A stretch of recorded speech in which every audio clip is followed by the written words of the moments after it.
네, 문재인 정권은 참 잔혹한 정권입니다. 자유한국당 쪽에서 이렇게 목소리를 높였습니다. 그제죠, 그제.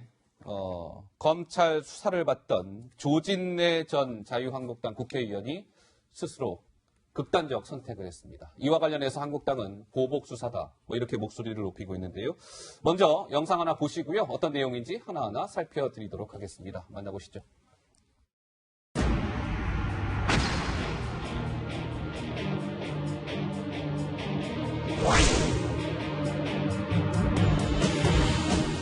검찰 수사 과정에서 극단적인 선택을 하셨는데 어느 정부에서 이런 일들이 이렇게 자주 있었나.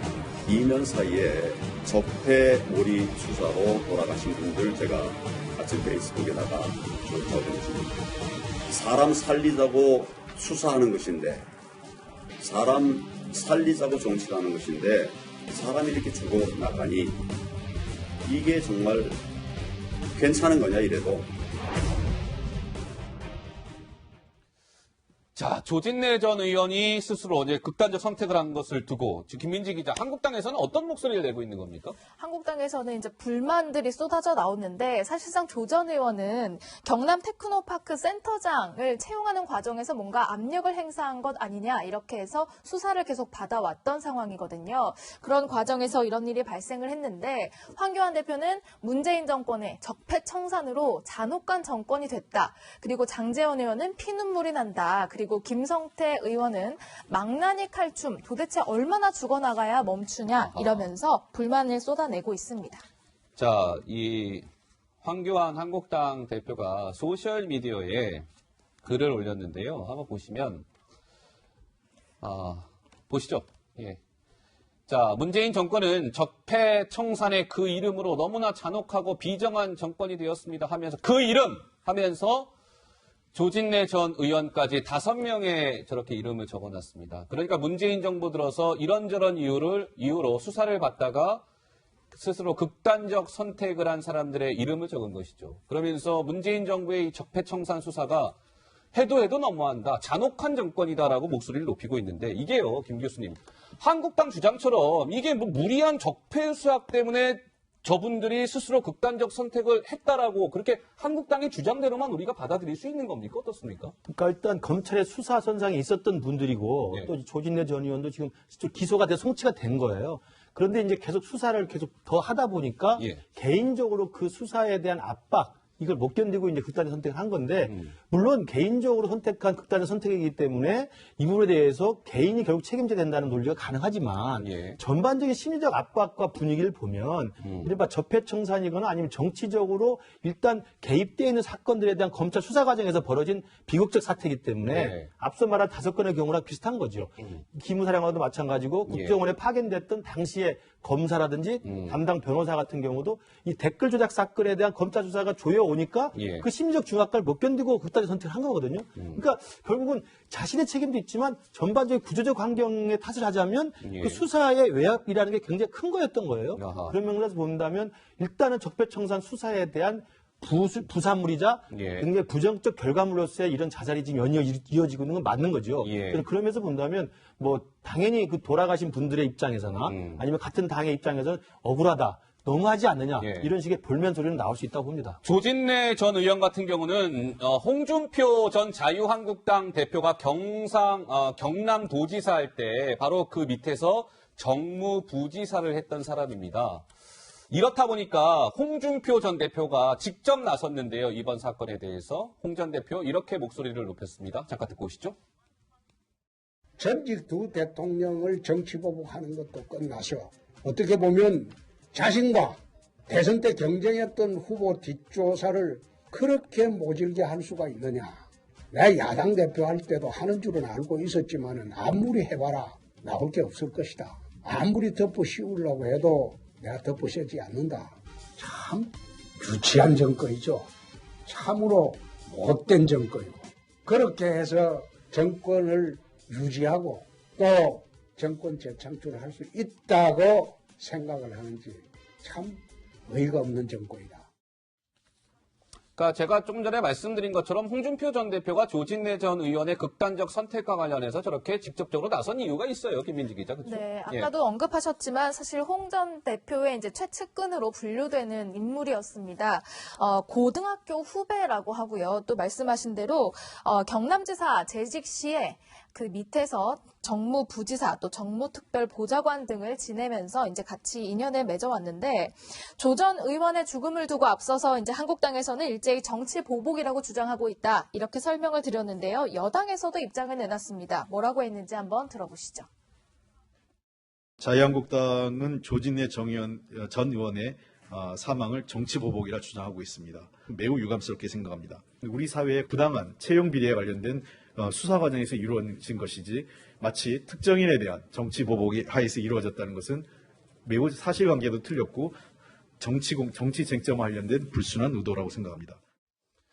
그러니까 정치권의 공방이 되고 있는 거예요. 여당은 아니 무슨 한국당 주장대로 우리가 특정인을 딱 표적 삼아서 보복 수사를 한 것도 아니고 그냥 수사가 진행되는 과정에 있었던 것인데 한국당은 마치 뭔가 이 정부가 의도를 가지고 적폐 수사에만 매진하고 있는 것처럼 이야기하는 것은 지금의 현상을 굉장히 안 좋게 호도하고 있는 것이다. 이게 여당의 입장인 것 같은데 뭐 어떻습니까, 조 부장? 자, 우선 조진래 전 의원이 예. 극단적인 선택을 했지만 유서가 발견되지 않았기 때문에 무엇이 죽음에까지 이르게 됐는지 그건 우리가 알 수 없어요. 지금 한국당에서 어떻게 보면 검찰 수사, 이른바 적폐청산 수사가 조진래 전 의원을 죽음으로까지 몰고 갔다. 이거는 정치 공세라고 현재 가서는 볼 수 있습니다. 그런데 지금 검찰 수사를 보면요, 참 납득이 되지 않는 여러 가지 측면이 있습니다. 아, 그렇습니까? 자, 우선 예. 이 수사의 대원칙이라는 건 항상 형사법에서 두 가지를 동시에 충족을 시켜야 돼요. 하나는 실체적 진실 규명을 하면서도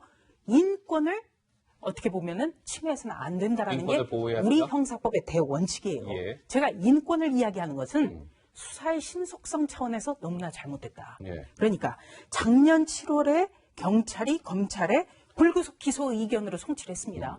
그런데 작년 7월로부터 지금까지 1년이 다 돼가도록 결론이 안 났어요. 그럼 본인 입장에서는 굉장히 어떻게 보면은 지금 검찰에서 계속 자신을 옥죄는 것 같다라는 심리적 압박감을 가질 수 있다는 거죠. 예. 두 번째는 수사의 형평성 문제입니다. 형평성. 네. 예. 그러니까 이 조진래 전 의원 같은 경우에는 경남 테크노파크의 채용 과정, 그러니까 일종의 채용 비리 문제 때문에 수사를 받았습니다만 박원순 서울시장이 어떻게 보면 개입했다고 볼 수 있는 서울 지하철 공사의 수사 문제, 예. 그리고 또 지금은 무소속이지만 여권으로 분류되는 손혜원 의원 수사는 지금 너무나 지지부진해요. 아하. 그렇기 비교가 때문에 된다. 지금 야권에서는 예. 지금의 검찰 수사는 야당만 향한다. 이런 의혹을 가질 수밖에 없다는 거예요. 예. 그러니까 수사라는 것은 인권 차원에서라도 신속하게 결론을 내려줘야 된다. 예. 다시 한번 당부를 드리고 김 교수님. 싶습니다. 근데 또 하나 지금 저 아까 그 홍준표 수석 대변인이 이제 그 홍준표 대표의 주장이 맞지 않다. 그러니까 실제로 이 사건의 시작은 2018년 1월 당시 한경호 그 경남도지사 권한대행이 수사 의뢰를 한 거기 때문에 홍준표 전 지사와 같은 활동을 했던 사람이 한 거다. 그렇기 때문에 우리는 그 뒤에 수사를 따라만 간 거라고 지금 반박을 했었어요. 근데 사실 확인 결과 실제로 한경호 지사 권한대행은 문재인 정부 취임 이후에 새로 임명된 사람입니다. 그러니까 홍준표 전 지사와는 아무 관련이 없는 사람이었어요. 그러니까 예. 홍준표 전 지사가 2017년 4월에 도지사직을 그만뒀고 2017년 7월에 한경호 도지사가 세종시 부시장 하다가 갑자기 문재인 정부에 의해서 경남 도지사 권한대로 왔고 아하. 온 다음에 2018년 1월에 조진래 전 의원에 대한 경남 테크노파크 채용 비리에 대한 수사 의뢰가 들어간 겁니다. 예. 그러니까 문재인 정부 들어와서 수사 의뢰를 한 것이지 홍준표 전 대표 측근이나 같이 활동했던 사람이 아니라는 점 이 부분을 지적을 했고 결국 홍준표 수석 대변인도 그 부분은 정정해서 보도자료를 수정을 했습니다. 아, 그랬군요. 그렇기 때문에 예. 이 부분은 아까 홍준표 대변인이 말한 것처럼 한국당 쪽이나 홍준표 전 대표가 정치 공세를 벌이고 있다. 이런 주장에는 상당한 설득력이 떨어지고 있다는 예. 말씀이죠. 네, 그리고 또 한 가지는요. 이 자유한국당이 어떻게 보면 주장의 설득력을 얻으려면 네. 김성태 의원의 경우는 발언해서는 안 돼요. 네. 음. 김성태 의원 같은 단연 경우에 채용으로. 얼마나 죽어나가야 망나니 칼춤을 멈추나라고 비판을 했다고 하지만 예. 본인 같은 경우에 딸이 서류 전형에 응시조차 하지 않았는데 KT. 합격이 예. 됐잖아요. 예, 예. 그럼 본인은 자중을 해야죠. 그리고 또 한 가지는 예. 지금 여당이 계속 정치 공세 그만해라.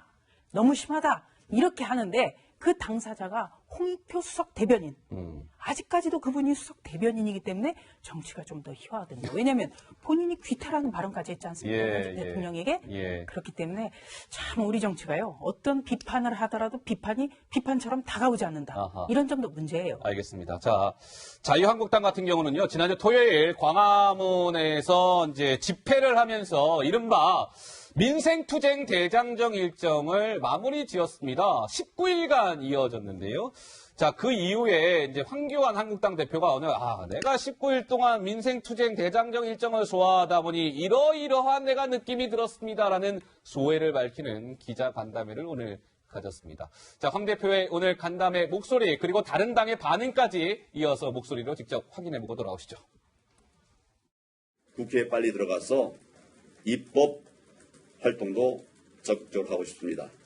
패스트트랙 철회하고 제1야당을 무시하고 독선적으로 국회를 운영해온 부분에 관해서 사과를 해주시면 바로 국회로 들어가서 국회 복귀로 민생을 챙기시겠습니까? 아니면 장외에서 빙빙 돌며 산불도 지진도 경기 침체도 다 외면하고 민생을 파탄 내시겠습니까?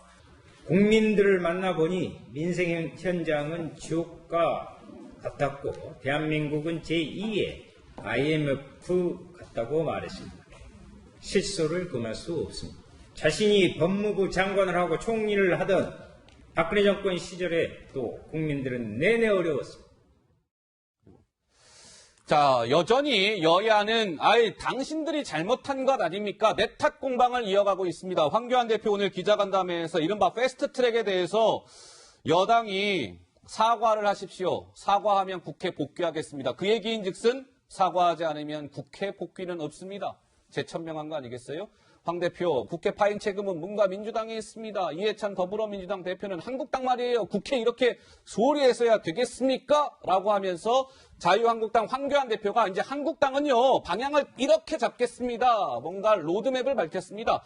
오늘 제71주년 국회 개원식의 불참한 대신에 조금 전에 말씀드린 것처럼 오늘 기자간담회를 연 건데요. 여기에서 자, 한국당은 정책 투쟁을 벌이겠습니다. 경제 대전환 프로젝트를 선언했습니다. 앞으로 이제 문재인 정부의 경제 정책을 집요하게 파고들겠다. 이게 이제 한국당의 방향인 것 같은데요. 근데 김민지 기자, 돌이켜보면 지난주 마지막 그 장애 집회, 광화문 집회 있잖아요. 그때도 보면 한국당에서 굉장히 거친 목소리들이 좀 많이 나왔죠? 그렇습니다. 한국당 추산으로 서울 시내에 5만 명 정도가 모였다고 하는데요. 그 자리에서 당 지도부가요, 문재인 정권을 향해서 그리고 또 여당을 향해서 쓴소리들을 쏟아냈는데요. 수위가 좀 셌습니다. 어떤 발언을 했는지 함께 들어보시죠. 이 정부에는 대세기업, 무대세 정부는 이 살기 못한 나라 누가 이렇게 망쳐놓았습니까? 좌파 폭정을 나가내야 되겠다고 단단히 결심하게 되었습니다.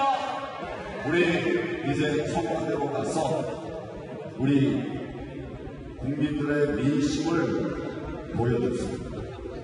이제 독재자에게 있습니까? 없죠.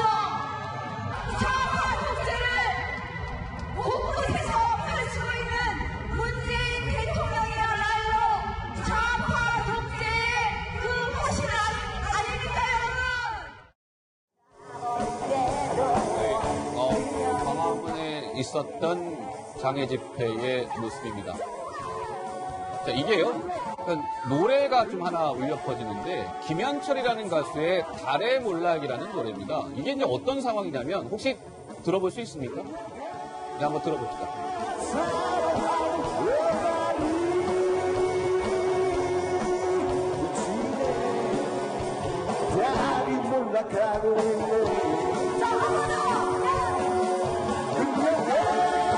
자, 김현철의 달의 몰락이라는 노래. 그러니까 달이 몰락하고 있네라는 가사말이 있잖아요. 달. 그러니까 문재인 대통령의 문 영어로 이제 이 달이잖아요. 달. 이제 그걸 빗댄 건데요. 저 달이 지네 몰락하고 있네 가사가 나오자 주변에 있던 사람은 환호성을 질렀답니다. 글쎄요, 근데 이 조부장, 이 한국당의 장애 집회가 어찌됐건 마무리가 됐는데요. 뭐 좀 어떠세요? 좀 그럼 얻은 게 많은 것 같으세요? 아니면 득보다 실이 좀 많다고 보십니까? 어떻습니까? 우선 저는 저 집회에서 네. 김현철 씨의 달에 몰라 달에 몰라. 저 노래 나오잖아요. 예. 김현철 씨가 과연 허용했을까? 아하. 그 생각을 좀 해봤어요. 왜냐면 저 노래가 원래 뭐 문재인 대통령과 관련한 노래는 아니잖아요. 아니죠. 그런데 마치 문재인 대통령의 지지율이라든지 아니면은 지지했던 사람도 등을 돌리고 있다. 뭐 이런 거를 분명하게 보여주려는 노래 같지만, 예. 야, 이거 김현철 씨가 이거 용인을 할까? 이런 생각도 들고요. 그리고 또 비판과 평에는 다른 거거든요. 아하. 네. 그러니까 이건 장애 집회 발언이라고는 뭐 용인을 하더라도 일단 그렇다면은 뭔가 한국당이 지금 원하는 어떤 경제 정책 문제라든지 예. 또는 한국당이 생각하고 있는 선거법안이라든지 네. 이런 거에 대해서도 오늘 중에는 뭔가 나왔어야 되지 않은가 아하. 이런 생각을 좀 해봅니다. 예. 그리고 예. 한국당의 공세가 저렇게 간다면 지지층은 결집할 수 있겠지만 음. 중도층은 외의 뼈안는 확장? 네. 네. 그 부분에 대해서도 정책 대안이 필요하다. 예. 대안 정책을 내놔야 된다. 알겠습니다. 적어도 선거법에 대해서는 내놔야 어떻게 보면 패스트트랙 정국에 대해서 여당의 사과를 더 요구할 수도 있다. 예. 이런 생각을 해봅니다. 알겠습니다. 황교안 대표가 정책 투쟁을 벌이겠습니다. 경제 대전환 프로젝트를 선언했으니까요. 한국당이 이제 비판만 하는 것이 아니라 뭔가 이제 대안을 차곡차곡 좀 내놓는지 한번 지켜봐야 될 것 같습니다.